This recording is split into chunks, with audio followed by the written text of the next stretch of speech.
Olá, seja bem-vindo a mais um Mata-Mata da Levante, comigo Flávio Conde. E dando a sequência do Raízen e Vibra. A Vibra é a antiga BR distribuidora e a Raízen, vocês lembram, a Raízen é aquela associação da Shell com a Cosan nos postos de gasolina e também na produção de álcool, etanol e açúcar. Vocês vão ver bem, são duas empresas que vendem bastante, investem bastante, mas tem uma margem pequenininha, porque a margem de negociação, de distribuição de combustível é bem apertada. Continuando, agora é a parte das tendências do mercado, tanto mundial como local. Aqui é o mundial, comportamento de consumidores, investidores e empresas na direção de opções sustentáveis. As pessoas querem comprar energia, mas vão olhar se essa energia ela vai prejudicar muito ou pouco o planeta. Então é a questão da descarbonização. Nessa direção que eles estão indo, tem muito investimento em ESG até 2025, aumento do preço do carbono também é previsto e aumento do crescimento de títulos verdes. O que são títulos verdes? São títulos de dívida de empresas que estão trabalhando pelo verde. Transição energética é uma regra global e o mundo caminha para um cenário com menor importância relativa de fósseis. Então a gente vê aqui que em 2019 o combustível fóssil era responsável por 52% da matriz energética mundial e deve cair para 38 a 42 em 2040. Então o mundo vai nessa direção, como a gente já sabia. E a aceleração das mudanças em mobilidade. Postos de conveniência do futuro terão novos formatos. Então ele fala aqui sobre o carro elétrico e sobre a necessidade de carregamento de carros elétricos. No Brasil, a transição energética será influenciada pelo contexto local, como políticas em eletricidade, gás e biocombustíveis, além do desejo do consumidor. A abertura do mercado de gás natural, isso é muito importante, políticas de incentivo ao uso de biocombustíveis, RenovaBio e a força do agronegócio, enorme potencial de utilização de fontes renováveis, eu falei de várias, eólica, solar e biomassa, a fibra está na biomassa, e a liberalização do mercado de energia, ou seja, aumentar o mercado livre em detrimento do cativo. Eletricidade e biocombustíveis ganharão espaço, só que ainda fica relevante fósseis. A gente já sabe disso, a transição é sempre lenta, você não muda do dia para a noite. E aqui a visão dos impactos relevantes na distribuição de combustíveis no Brasil. Isso daí é um resumo do que a gente falou anteriormente. E aí a fibra se prepara dentro dessas diretrizes, dessas tendências que a gente viu agora há pouco, e ela vai se posicionar cada vez mais como uma empresa de energia e vai usar também ESG, digitalização e cultura para criar valor no longo prazo.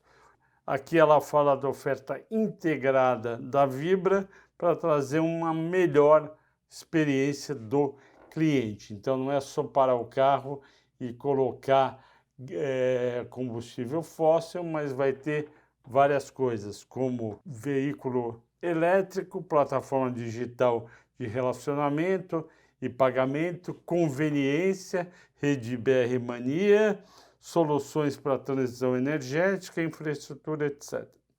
Proposta de valor B2B e B2C tem um upside de quase 1 bilhão, 900 milhões, né, no EBITDA anual em 2025. Como? Ganhando market share e aumentando em 30% o EBITDA por metro cúbico vendido. E aqui ele mostra como vai fazer isso em combustível, programa de relacionamento e ganho em conveniência. Esses números maiores aqui é a meta, não quer dizer que eles realmente vão chegar.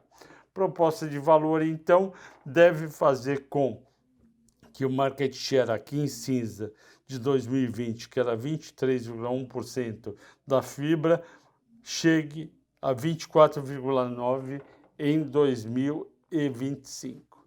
Negócio de lubrificantes é uma outra área que a Vibra já está e vai bem, e ela está vendo aí, ela teve 400 milhões no Lubrax de EBITDA em 2022 e espera aumentar isso nos próximos anos.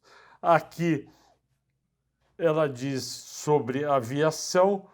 A aviação ela é o grande líder da querosene de avião, do combustível, está em mais de 90 aeroportos, tem 65% de market share e ela aposta que o mercado vai crescer depois da queda da aviação em termos de uso, principalmente na época pandemia 2020, que foi recuperando em 2021.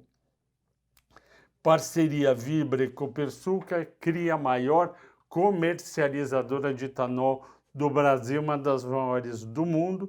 Isso é muito bom para a Vibra e vai competir usando a experiência, o que ela viu que a Raízen, que a Cosan fez com a Shell.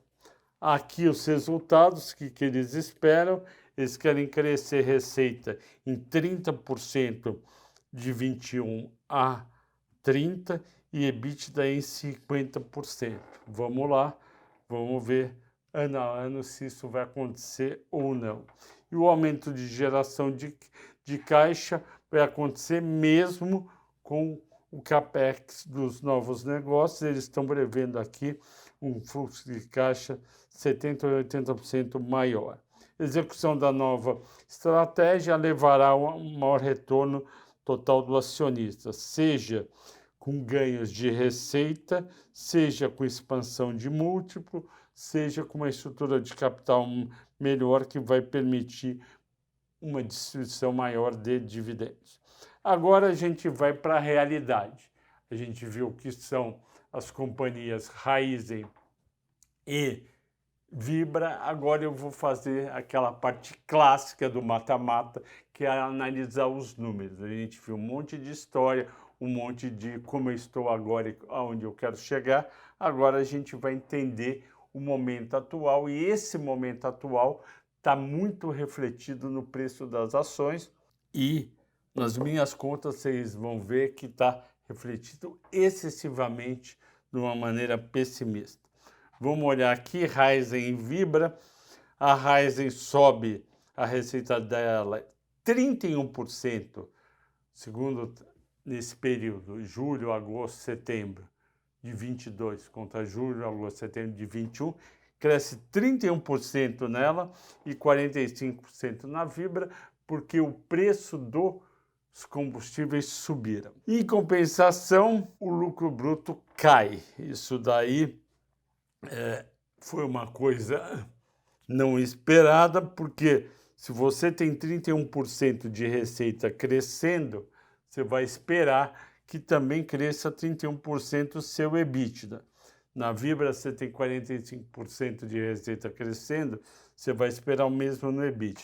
Isso não aconteceu porque o custo da produção aumentou, porque eles compraram combustível num preço, e durante julho, agosto, setembro, vocês lembram que saiu a lei de redução do ICMS, também e principalmente caiu o preço do petróleo. O petróleo vem de $120 em junho para faixa de $95. Isso daí pega em cheio o resultado, porque eles vão comprando combustível e na semana seguinte, dali a 2 semanas, vai caindo o preço, eles vão vendendo e tendo uma margem cada vez menor. A margem desse setor margem bruta, é de míseros 3,5%.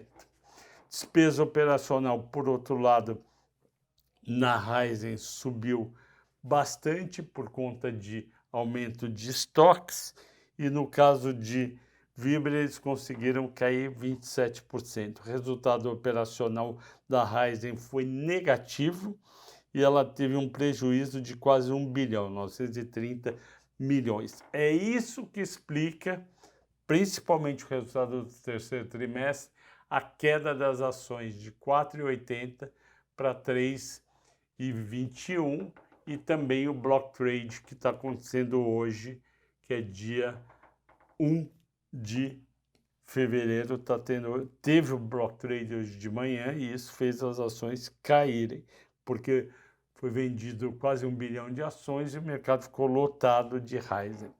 Na Fibra, o resultado operacional não foi negativo, vocês estão vendo aqui 0,25 bi, ou seja, 250 milhões, só que veio de 420 milhões. Então isso explica a queda da ação e o lucro do ano passado de 600 milhões, na última linha aqui, caiu para um prejuízo de 60 milhões. Vamos entender agora aonde que veio o custo, o aumento de despesa. Está aqui, vendas. A Raízen, as vendas dela custaram mais de 1 bi para 1 bi 400 e gerais administrativa de 500 milhões para 600 milhões. E outras receitas operacionais saiu de 200 milhões positivo para 600 milhões negativo e aí ela tem um resultado operacional negativo. No caso de Vibra, cai de 1,1 para 1 bilhão e 100 milhões para 800 milhões. Foi um bom resultado, mas como tinha caído o lucro bruto por conta daquelas sucessivas quedas que eu expliquei do preço da gasolina e do diesel e do etanol, fez com que a margem bruta dela é esse o responsável de 1,7 bi para 1,3 bi. Agora o endividamento. A gente já viu que no terceiro trimestre as empresas tiveram um resultado mais fraco que o esperado. Por que eu estou estressando no resultado? Você pode estar falando, mas Flávio, e o resultado dos últimos 12 meses? O mercado opera de duas maneiras. Sai o último resultado, os investidores estudam aquele último resultado e entende que aquela é a situação atual da empresa. Se o resultado piorou muito, e foi o caso principalmente da Raízen e um pouco da Vibra, o mercado joga as ações para baixo, porque eu falo, eu não sei se vai melhorar. Então eu vou jogar para baixo o preço das ações para adequar o preço, o valor de mercado aos resultados atuais e depois eu vou começar a estudar, vou falar com a empresa, vou falar com o competidor, vou visitar operações da empresa e vou projetar o quanto que ela pode dar de resultado no quarto trimestre, que vai sair agora durante fevereiro e março, e para onde vai, qual que é a direção e se eu posso voltar a comprar a ação ou não. É isso que é feito pelo investidor, porque o último número é o mais digamos, pujante. É que nem o preço do dólar. O dólar está 5,08. Por que 5,07? Por que você vai achar que o dólar amanhã vai estar 5,50? Ou que vai estar 4,80? Você vai achar que amanhã o mais provável é que esteja de novo em R$ 5,07, 8 centavos, 6 centavos, mas não em 5,50. A mesma coisa com ações. Se a empresa, que nem a Raízen, teve um EBITDA de 2,4 bi e tinha tido 3,5 bi lá atrás, no trimestre anterior. Vibra teve 950 milhões e tinha tido 1 bi 180, você vai assumir que no quarto trimestre pode ser parecido com o terceiro. Então, o último resultado é o que gruda mais nas ações. Vamos ver o endividamento, se ele piorou. Tem uma caixinha aqui no slide que eu marquei em azul. A dívida líquida piorou das duas empresas e esse é um problema. Eu botei problema 1 depois do resultado mais fraco. O endividamento da Raízen subiu 52% de 17 bi e 600 para 26 bi e 800 em um ano. Subiu 10 bi, quase 10 bi, né? 9 bi por trimestre. 9 bi por trimestre, 9 dividido por 4 vai dar 1 bi 750. E a cada trimestre, na média, a Raizen aumentou a dívida porque consumiu 1 bi 750 a mais. Era uma empresa de investimentos. E a dívida líquida EBITDA, que estava tranquila em 1,5 vezes, pulou para 2,3. Até 3, ok. Acima de 3 já começa a ficar preocupante. A Vibra foi a mesma coisa. A dívida líquida aumentou de 8,2 bi para 14,7 bi, com EBITDA parecido em 12 meses. E a dívida líquida sobre EBITDA subiu de 1,6 vezes para 2,8. Pior ainda do que Raizen. Agora eu mostro uma coisa muito importante que eu vou passar a olhar em todas as empresas, e é uma lição do que aconteceu com Americanas, que é o fluxo de caixa. O EBITDA não é o fluxo de caixa da companhia. O EBITDA é uma parte da geração de caixa usando a parte contábil. Só que tem outros elementos como depreciação, pagamento de impostos, que influenciam para o bem e para o mal no caixa da empresa. A Americanas queimava dinheiro a cada trimestre no fluxo de caixa.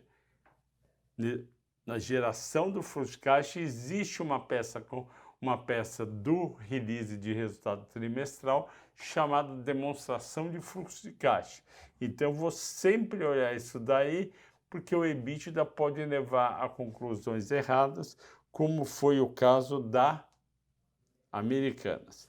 Então, vamos ver aqui. A Raizen, e aí eu chamo de problema 2, ela teve 2,4 bi de EBITDA. Pô, legal, positivo. Só que ela teve 2,7 bi de capital de giro. Ela consumiu no capital de giro, aumentando a parte de estoques, 2,7 bi.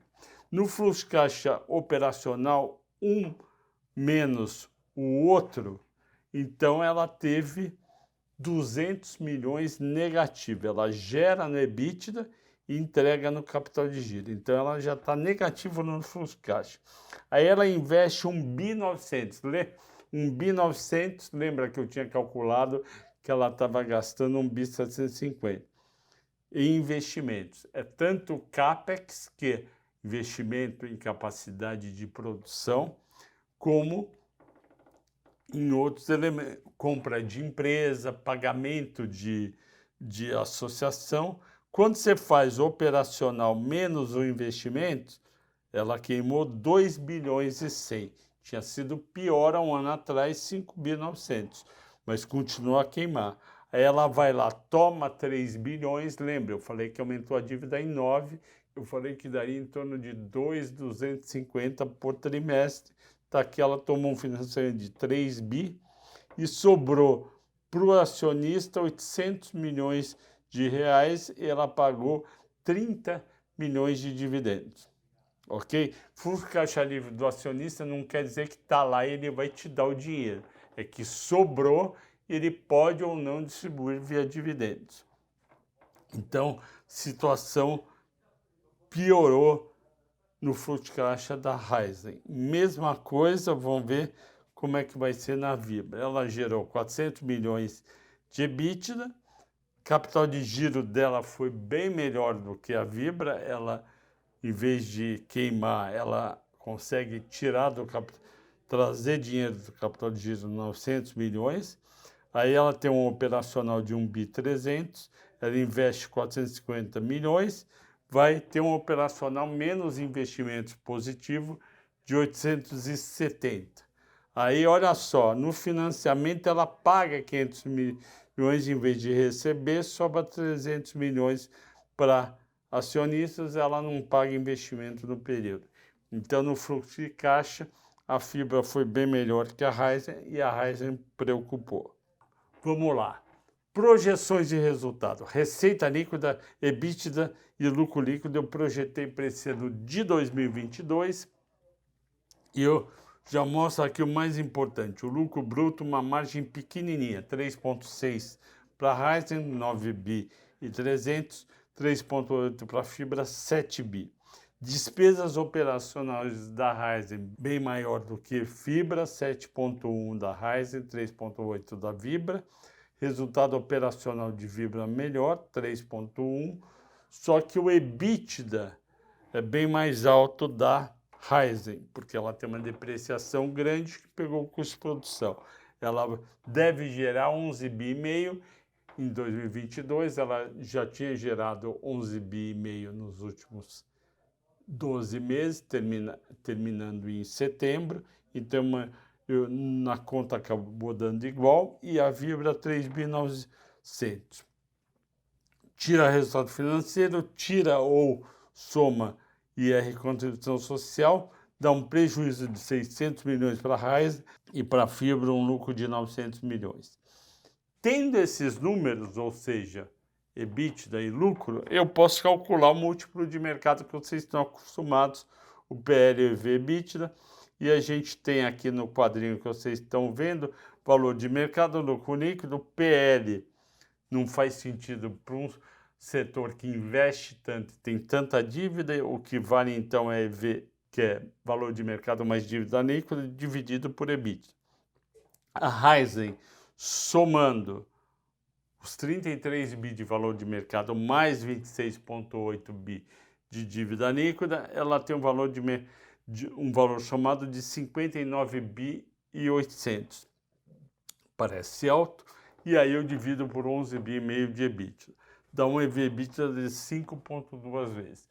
Vocês já viram um monte de EV/EBITDA de várias companhias comigo aqui nos últimos 14, 15 meses, e vocês sabem que EV/EBITDA abaixo de 6 é um EV/EBITDA baixo, ela está com 5,2. Em compensação, a Fibra está com EV/EBITDA alto de 8,6, porque ela está valendo 19 bi, uma dívida de 14.700, dá 33 bi 700, só que ela está gerando EBITDA só de 3 bi 900. Ela precisa melhorar esse EBITDA, ela precisa melhorar a lucratividade dela. 8,6 vezes EV/EBITDA é um EV/EBITDA alto, e agora eu vou calcular, portanto, o EV/EBITDA justo para 2023, para poder calcular para vocês qual seria o preço justo, tanto de Ryzen como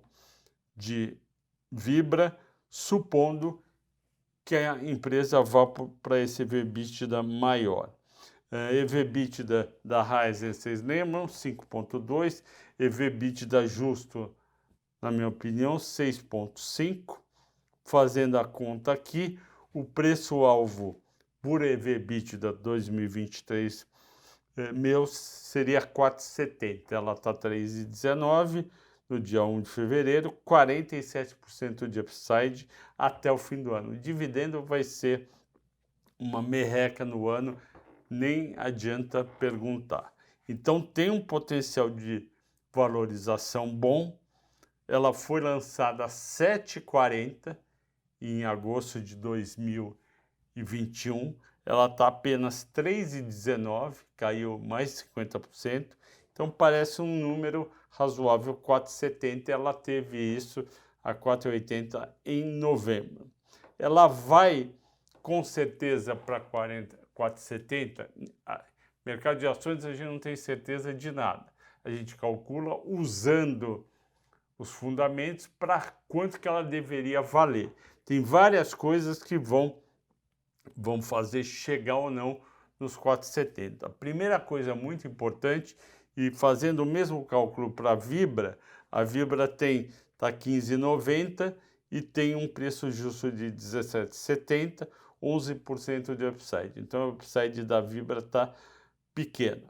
Então, será que a Ryzen vai subir? E também será que a Fibra vai subir? Vai depender de algumas coisas. A primeira coisa vai ser a política de preços da Petrobras com o novo presidente Jean Paul Prats e a influência do governo Lula III. Se ele segurar o preço da gasolina, se ele deixar a gasolina e o diesel não acompanhar mais o preço desses dois combustíveis no exterior, isso daí vai causar problema, principalmente para a Raízen, porque o preço do etanol não vai subir, e o preço do etanol não está alto, e ela não vai conseguir lucrar, gerar a receita que a gente está imaginando, e aí o preço não vai para 4,70. Por outro lado, se a política de preço do governo continuar a mesma, seguindo o mercado internacional, subindo toda hora que precisa subir, e ainda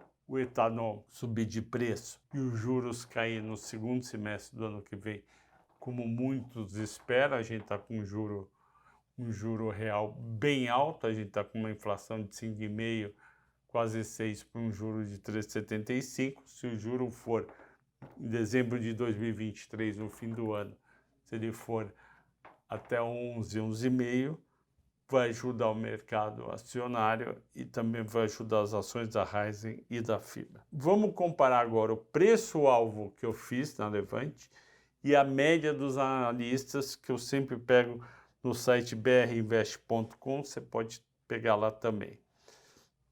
4,70 é o preço justo nosso, 7,21 é a média dos analistas. Vibra, o nosso é 17,70, o deles é 27,54. A pergunta é, Flávio, por que os analistas estão com preço justo tão alto para a Raízen e tão alto para a Fibra em relação ao mercado, as cotações em relação ao seu? O motivo é o seguinte, esse preço-alvo da Raízen foi feito em 2021, na época do IPO. O IPO era entre 7,20 ou 7,9, saiu a 7,40. Para os analistas, para eles conseguirem vender para os clientes o IPO, eles não podiam vir com um preço de 4,70 como o meu de hoje, que ninguém ia subscrever. Então eles fizeram suas projeções. Quando tem um IPO, normalmente o analista tende a fazer projeções mais otimistas, até porque não conhece tão bem a empresa, e aí acaba dando preços-alvos muito altos. Isso é o motivo da Raízen e da Fibra estarem com preço justo tão alto. Eu acho que o meu preço justo é mais coerente com a situação atual, com a taxa de juros e com a rentabilidade que eles apresentaram no terceiro trimestre. Agora os gráficos, vamos ver em que ponto estão as ações da Raízen, a RAIS 4, ela estava em 110 no dia 6 de agosto, quando ela foi negociada a primeira vez pós a subscrição, o IPO, veio de 7,10 para 3,15 por conta dos resultados bem mais fracos, aumento de endividamento e também essa operação que teve agora da Hereda do grupo Louis Dreyfus, que vendeu 330 milhões. Então, quem estiver comprando já sabe todos os riscos e está comprando num preço aparentemente bom. No caso da Vibra, ela vem de 22,57 há um ano atrás para 15,93. A queda dela é menor, 29%, mas também os resultados são piores. Pessoal, era isso que eu tinha para mostrar para vocês para hoje.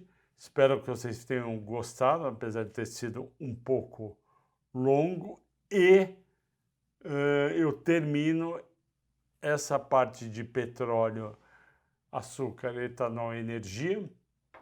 Fica faltando o Petrobras, que eu vou fazer assim que sair os resultados. E fica faltando São Martinho e Jalles Machado para fechar todo mundo que faz a parte de etanol e açúcar, ok? Agradeço a todos pela audiência e pela paciência. Bom descanso, bons negócios e até a próxima. Até o próximo Mata Mata.